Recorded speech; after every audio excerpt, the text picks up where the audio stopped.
మనకి తెలంగాణలోని అతి పెద్ద గణేష్ విగ్రహమైన ఖైరతాబాద్ లో మనం ఉన్నాం అనమాట. ఖైరతాబాద్ లో మీకు అందరికి తెలిసిన విషయమే. తెలంగాణలో గణేష్ ఉత్సవాలు ఎంత అద్భుతంగా జరుగుతాయి. అది కూడా ఖైరతాబాద్ లో ఇంత పెద్ద గణేష్ మనకి దాదాపు 17 years చరిత్ర అయితే ఉందన్నమాట. 1954లో ఇది స్టార్ట్ చేశారు. అంటే ఈ ఇయర్ కి 71 years అవుతుంది. అయితే ఈ మన గణేష్ ఖైరతాబాద్ గణేష్ అయితే ప్రతి సంవత్సరం ఒక్కొక్క రూపంలో భక్తులకి దర్శనం ఇస్తూ ఉంటారు. మరి ఈ సంవత్సరం 2025లో మాత్రం మనకి ఖైరతాబాద్ గణేష్ అయితే శ్రీ విశ్వశాంతి మహాశక్తి గణపతిగా ఈసారి భక్తులకి దర్శనం కూడా ఇవ్వబోతున్నారు. మరి మనం చూస్తున్నట్లయితే ఆల్మోస్ట్ మనకి 90% 95% వరకు కూడా గణేష్ మొత్తం కూడా రెడీ అయిపోయినట్టు తెలుస్తుంది అనమాట. మొత్తం ఈ సంవత్సరం 71 సంవత్సరంగా మనం చెప్పుకున్నట్లయితే ఇది మొత్తం కూడా మనకి 69 అడుగులుగా మనం చూస్తున్నాం. అలాగే మొత్తం కూడా 95% అయితే కంప్లీట్ అయిపోయింది. అలాగే ఇప్పుడు మొత్తం కూడా కలర్స్ కూడా వేస్తున్నారు. ఇందులో వాడే మెటీరియల్స్ కూడా మనకి ఆల్మోస్ట్ అన్ని కూడా న్యాచురల్ ఇంగ్రీడియంట్స్ అయితే ఉంటాయన్నమాట. మొత్తం కూడా మనకి ఓన్లీ మట్టి, అలాగే గడ్డి అంటారు కదా, గడ్డి అలాగే వరి పిండి కూడా యూజ్ చేసి గణపతిని రెడీ చేసినట్టు కూడా తెలుస్తుంది. అలాగే మొత్తం కూడా ఇందులో యూజ్ చేసే కలర్స్ కూడా మనకి న్యాచురల్ కలర్స్, అంటే మీరు వాటర్లో వేయగానే కరిగిపోయే కలర్స్ కూడా అంటూ కూడా ఇక్కడ ఉన్న పెద్దలు చెప్పుకొస్తున్నారు అనమాట. అలాగే మీరు చూసినట్లయితే మొత్తం ఈ ఖైరతాబాద్ గణేష్ యొక్క మొత్తం రెడీ చేయడానికి దీనికి గల ఖర్చులంతా కూడా మనకి 1 కోటి వరకు అవుతున్నాయంటూ కూడా దీన్ని స్థాపించిన పెద్దలైతే చెప్పుకొస్తున్నారు. అలాగే ఈసారి ప్రత్యేకత ఏంటంటే మనకి ఖైరతాబాద్ గణేష్ పక్కనే మనం చూస్తున్నట్లయితే మొత్తం కూడా జగన్నాథ స్వామి విగ్రహాలు, అలాగే ఇంకా అమ్మవారి విగ్రహాలు, ఇవన్నీ కూడా మనం చూడొచ్చు. అన్నిటికీ కూడా ఆల్మోస్ట్ ఇప్పుడు కలర్స్ అయితే వేస్తున్నారు అనమాట. కలర్స్ కూడా అయిపోయాయి. వీటి తర్వాత మళ్ళీ ఫినిషింగ్ కి కొంచెం షైనింగ్ రావడం కోసం ఇంకొక కలర్ మొత్తం మనకి పైన ఒక ఫినిషింగ్ అయితే ఇస్తున్నట్లు కూడా ఇక్కడ ఉన్న వాళ్ళు చెప్పుకొస్తున్నారు. అలాగే మొత్తం కూడా ఆల్మోస్ట్ కంప్లీట్ అయితే తెలుస్తుంది అనమాట. మరి దీని గురించి ఇంకా ప్రత్యేకతలు, అలాగే ఎన్ని రోజులు జరపబోతున్నారు, ఇక్కడ లడ్డు వేలంపాటి ఎలా ఉండబోతుంది, ఇవన్నీ కూడా మనం ఇక్కడ ఉన్న పెద్దలతో మాట్లాడి తెలుసుకునే ప్రయత్నం కూడా చేద్దాం. సార్ నమస్తే. సార్ నమస్తే అండి. మనకి ప్రతి సంవత్సరం ఖైరతాబాద్ గణేష్ ఒక్కొక్క రూపంలో భక్తులకి దర్శనం ఇస్తూ ఉంటారు. మరి ఈ సంవత్సరం శ్రీ విశ్వశాంతి మహాశక్తి గణపతిగా దర్శనం ఇవ్వబోతున్నారు. మరి దాని గల ప్రత్యేకత ఏంటి సార్? అది చూడండి, ఖైరతాబాద్ వినాయకుడు అంటే ప్రపంచంలో వినాయక చవితి అంటే ప్రతి ఒక్కరికి గుర్తుకొచ్చే వినాయకుడు ఖైరతాబాద్ వినాయకుడు. ప్రతి ఒక్కరి ఆలోచన ఏ విధంగా ఉంటుందంటే ఈ సంవత్సరం ఖైరతాబాద్ వినాయకుడు ఏ విధంగా రెడీ అవుతుంది అనేది. సో దాని తగ్గట్టే మేము ఏంటంటే ప్రతి సంవత్సరము భక్తులకు ఏదైతే ఇబ్బంది కలుగుతుందో ఆ ఇబ్బందిని భగవంతుని విన్నవించుకొని కోరి భగవంత ప్రజలు ఈ కోరిక ఇబ్బంది పడుతున్నారు కాబట్టి ఈ వాళ్ళకు సమస్య పరిష్కరించండి అని మేము ఆలోచనతో పూజ చేస్తాం. మరి ఈ సంవత్సరం ఏంటంటే ఆపరేషన్ సింధూర్ అయింది. ఒక అక్కడ ఉన్న ఏదైతే చనిపోయిన మహిళతో ఉన్నారు, మోడీ గారు చెప్పండి అన్నారు. ఆ మోడీ గారు ఆ లేడీకి ఏదైతే సింధూరం పోయిందో ఆపరేషన్ సింధూర్ అని పెట్టేసి వారందరికీ తిరిగి జవాబు చెప్పారు. కాబట్టి మన భారతదేశ ప్రజలే కాదు, యావత్ ప్రపంచంలో ఉన్న ప్రజలందరూ కూడా సుఖ శాంతులతో ఉండాలనే ఉద్దేశంతో వినాయకుని ఇక్కడ పూజించడం జరుగుతూ ఉందన్నమాట. ఇంకోటి ఏంటంటే ఇక్కడ 9 రోజులు హోమాలు చేస్తాము. దాంతో పాటు 9 రోజులు అంటే మొత్తం టోటల్ 11 రోజులు ఉంటది. మనకు 11 రోజులలో 9 రోజులు పూజలు అందుకుంటాడు. 10వ రోజు వినాయకుని సైడ్ లో ఉన్న కర్రలు అన్ని తీయనికే 1 day టైం వెళ్ళిపోతుంది. మన 11వ రోజు ఉదయమే ఈ వినాయకుని ఊరేగింపు బయలుదేరుతుంది. కాబట్టి 9 రోజుల లెక్కలో 9 పూజలు ఎంచుకుంటాం. మరి మొదటి పూజ రోజు గవర్నర్ గారు, సీఎం గారు వచ్చి పూజ చేస్తారు. దాని తర్వాత నెక్స్ట్ డే వచ్చి 108 హోమకుండాలు పెట్టి వైశ్యులు అందరూ భగవంతుని విశ్వశాంతి కోసం వాళ్ళు పూజలు చేయడం జరుగుతుంది. దాని తర్వాత రోజు వచ్చి శని ఆదివారము, తర్వాత ఒక రోజు వినాయకుని మన కళ్యాణం ఒకటి చేస్తా ఉన్నాము. దాంతోపాటు సుమారు 1,00,000 రుద్రాక్షలు కాశీ నుంచి తెచ్చి వినాయకుని పైన వేయడం జరుగుతూ ఉంది.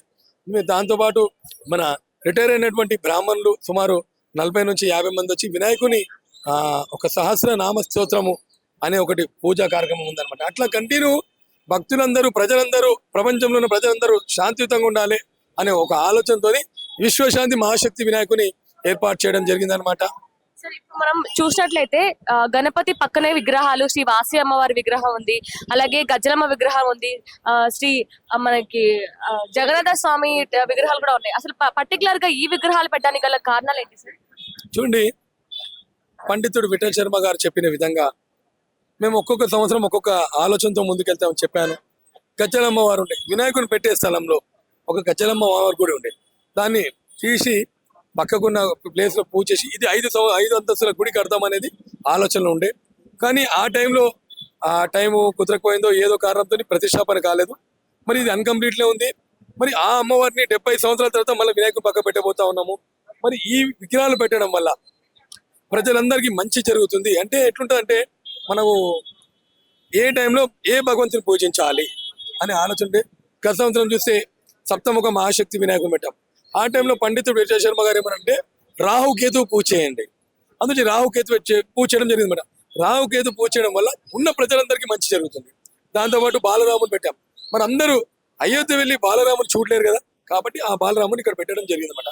పెట్టి అక్కడ బాలరాముడు ఎంత ఎత్తులో ఉంటాడు, ఎంత హైట్ లో ఉంటాడు, ఏ విధంగా ఉన్నాడు, ఆ విధంగా ఏ విధంగా డిజైన్ చేశాడు, అదే విధంగా మనం ఇక్కడ డిజైన్ చేయడం జరిగింది అనమాట.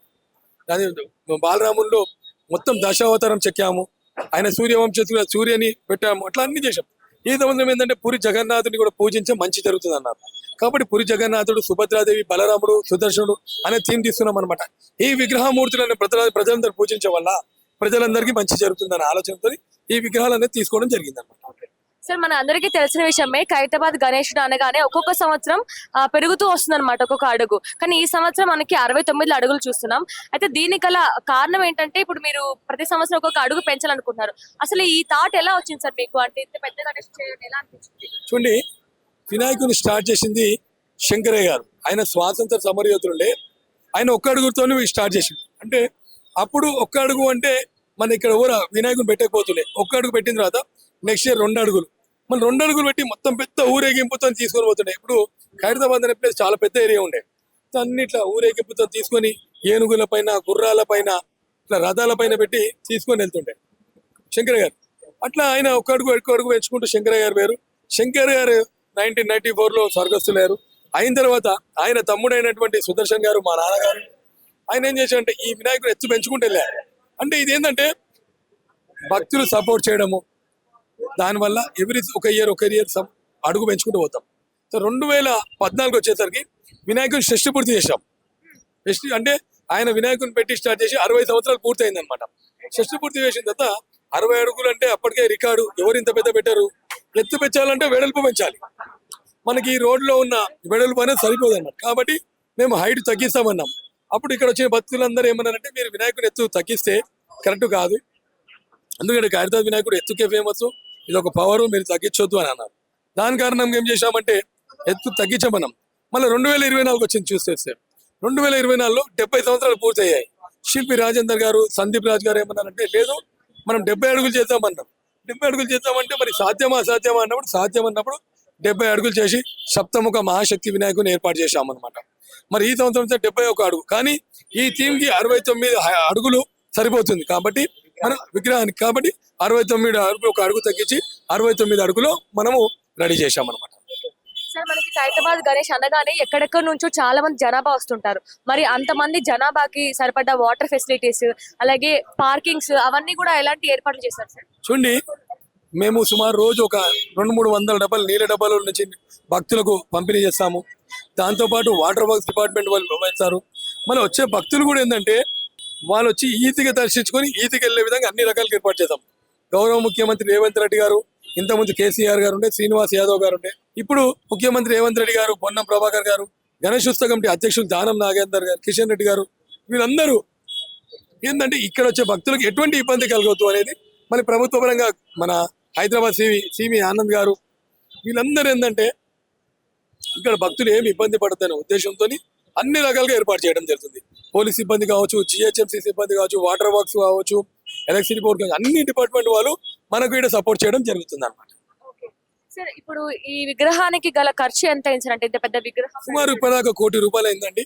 ₹1,00,00,000 మేము వెల్డర్లు ఒక 20 లక్షల రూపాయలు ఇచ్చాము, స్టీల్ ఒక 20 లక్షల రూపాయలు అయింది, తమిళనాడులో ఒక 15 లక్షల రూపాయలు అయినాయి. ఇట్లా సుమారు ₹1,00,00,000 దాకా ఖర్చు అయింది. అంటే ఇక్కడ ఈ వినాయకుల్లో మేజర్ది పార్ట్ ఏమైందంటే ఆర్టిస్టులకు అనేది వెళ్ళిపోతుంది అనమాట. సో వాళ్ళ కాస్ట్ ఉంది, ప్రకరక్షణది ఇక ముందు ఎంత అవుతుందో తెలియదు. గత సంవత్సరం మాత్రం 1,30,00,000 పైన ఖర్చు అయింది అనమాట. అప్పుడు ఏంటంటే మనం 60 రోజులలో వినాయకుని డబుల్ ఆర్టిస్టులను పెట్టి తయారు చేయించడం జరిగింది అనమాట.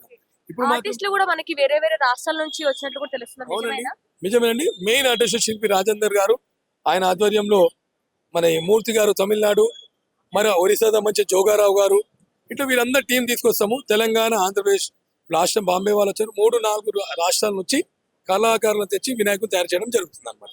సో మనకి వినాయకుడు లాస్ట్ రోజు నిమజ్జనం రోజు యూత్ అంతా ఎంతగానో అల్లరి చేస్తూ ఉంటారు, ఎంజాయ్ చేస్తూ ఉంటారు. మరి వాళ్ళని కంట్రోల్ చేయడానికి పోలీస్ సిబ్బంది ఏ విధంగా రెడీగా ఉన్నారు? వాళ్ళని కంట్రోల్ చేసే అవసరం లేదండి. ఆ రోజు కంట్రోల్ ఉండకూడదు. వినాయకుని భక్తియుతంతో, ఆట పాటలతో, ఊరేగింపుతో, భక్తి భావంతో ఊరేగింపు తీసుకోవాలి. వాళ్ళని ఎవరిని ఆట కట్టాల్సిన అవసరం లేదు.